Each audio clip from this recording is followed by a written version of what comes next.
Halo semuanya, selamat pagi, siang, sore, dan malam dimanapun kalian berada. Selamat datang di podcast M-Talk Season 3 yang kali ini akan membahas tentang kesehatan mental di usia remaja yang meliputi 3 hal, yaitu self-awareness, self-reward, dan self-care. Nah, sebelumnya, tak kenal maka tak sayang, saya Andi Erlangga Putra yang akan menemani kalian selama episode kali ini. Nah, kami juga mengundang para narasumber yang tidak kalah keren dari M-Talk sebelumnya. Untuk narasumber yang pertama, kami persilakan masuk. Halo Kak. Halo. Halo. Halo. Mungkin sebelum kita mulai bisa perkenalan dulu. Oke, baik. Perkenalkan, nama aku Ilham Adinata Jatmika. Biasanya dipanggil Ilham. Aku dari kelas 10 IPA 9. Perkenalkan, nama saya Muhammad Rafi Gemilang. Biasa dipanggil Raffi atau Gemilang. Dari kelas 11 IPA 9. Baik, nama saya Sabrina Putri Walika. Saya biasa dipanggil Sabrina. Saya dari kelas 11 IPS 2. Nah, sebelum kita masuk ke inti acaranya, kita jargon dulu yuk.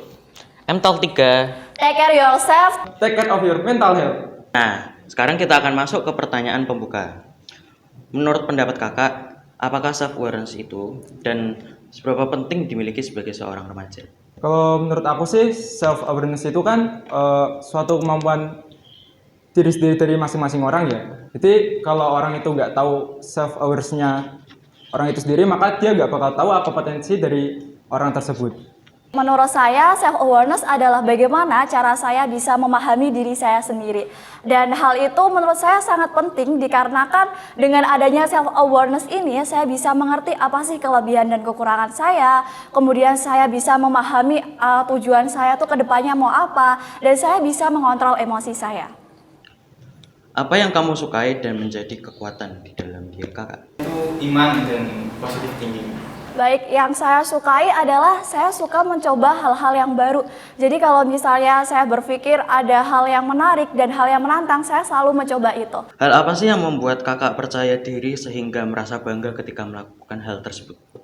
Kalau aku sih, aku bangga kalau aku bisa melakukan apa sih yang aku suka dan orang-orang tuh mensupport. Jadi kalau aku melakukan hal tersebut, lingkungan aku tuh merasa bangga dengan apa yang aku lakukan. Ya, jelas badminton lah. Kan di badminton kan juga bisa guyonan, bisa buat main-main. Jadi nggak selamanya tegang. Kan bisa buat bangga, senang. Apa sih definisi keberhasilan atau sukses menurut kakak dan bagaimana cara meraih kesuksesan tersebut? Kalau dari aku sendiri, keberhasilan itu nggak mutlak deh. Bisa dari jangka panjang maupun jangka pendek. Nah, dari aku sendiri itu keberhasilan tuh ketika kamu bisa melakukan hal yang lebih baik daripada sebelumnya maupun kemarin. Sehingga untuk melakukan hal tersebut, kamu harus bisa konsisten dalam setiap kehidupan kamu.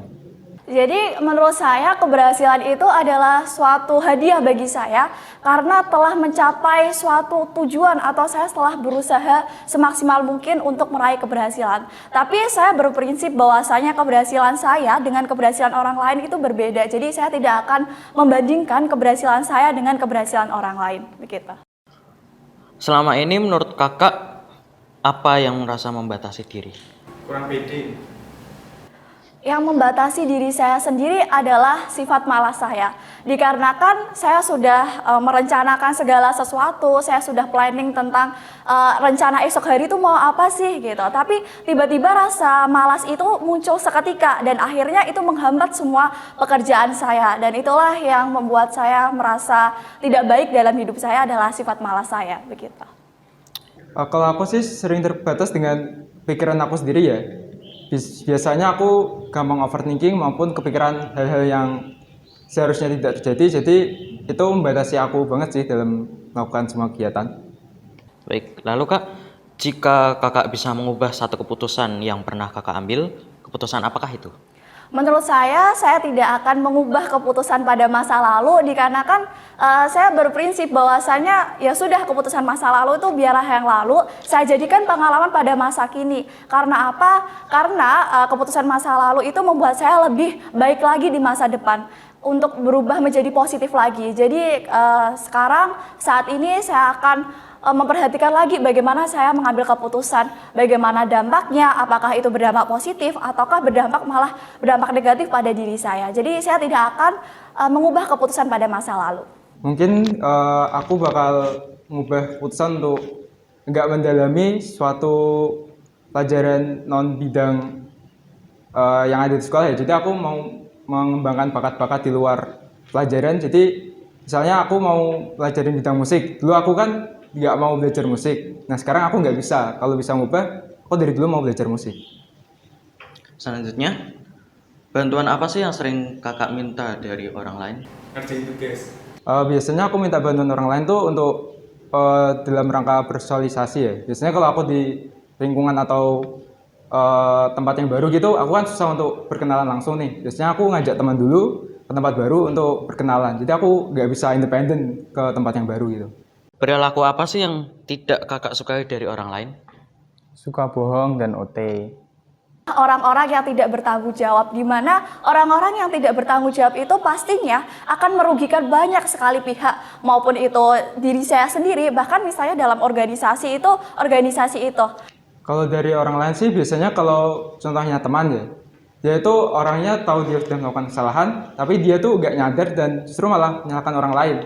Jadi dia seolah-olah merasa paling benar, sehingga kalau diingatkan dia justru tidak ingin memperbaiki tindakannya. Kapan terakhir kali kakak merasa kecewa dan karena apa? Mungkin waktu kemarin ujian ya, mungkin aku udah belajar, cuma waktu dilihat hasilnya kurang maksimal, jadi mungkin seharusnya aku bisa belajar lebih.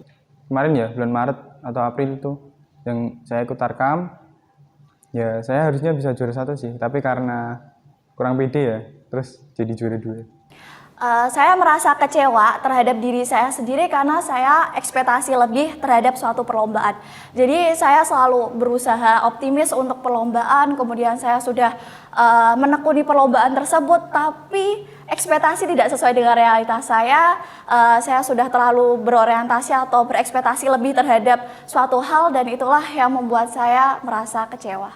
Apa sih yang membuat kakak tidak termotivasi dan apa yang membantu kakak menumbuhkan motivasi tersebut? Kalau buat yang tidak termotivasi itu nggak ada. Kalau yang buat motivasi itu ya saya lihat orang yang di atas saya. Aku melakukan hobi aku atau hal yang aku sukai, tapi lingkungan aku menolak atau tidak mendukung, justru atau mengacuhkannya ya. Jadi aku tidak tersupport sama sekali dan merasa sendirian melakukan itu. Tapi aku bisa buktikannya pada orang lain. Pujian apa sih yang paling kakak suka dengar dan kenapa? Ujian yang sering saya dengar adalah kamu hebat, kamu luar biasa karena kamu dapat melalui proses ini dengan baik. Pujian yang saya dengar itu yang suka saya dengar itu pujian dari orang lain, tapi saya nggak tahu, tapi orang lain tahu, terus orang lain itu memberitahu ke saya. Nah, selanjutnya, apa tantangan yang berhasil kakak hadapi dan membuat kakak bangga? Ya kalau bisa ngalahin malas itu. Biasanya aku lebih kayak sekarang ya. Aku panik biasanya. Aku udah panik. Cuma ya karena hidup itu harus jalan. Kamu ngeluh pun tetap harus dilakuin. Jadi ya harus enjoy lah. Gak boleh ngeluh.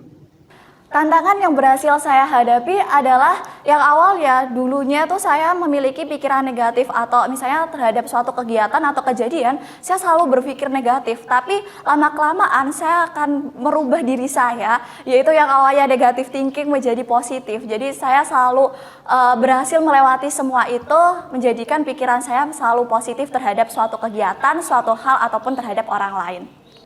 Kapan nih terakhir kali kakak melakukan sesuatu yang membuat kakak tidak nyaman? Yang membuat saya tidak nyaman adalah ketika saya selalu memegang handphone. Kayak kemarin Sabtu contohnya, itu kan seharusnya ada beberapa tugas. Dan justru aku malah malas-malasan nggak ngelakuin hal yang seharusnya aku kerjain. Jadi tugasnya itu numpuk. Jadi aku nggak nyaman sekarang saat tugasnya numpuk. Kemudian, hal apa yang membuat kakak merasa buruk dan stres? Saya merasa stres ketika aku tidak bisa manajemen waktu aku sendiri.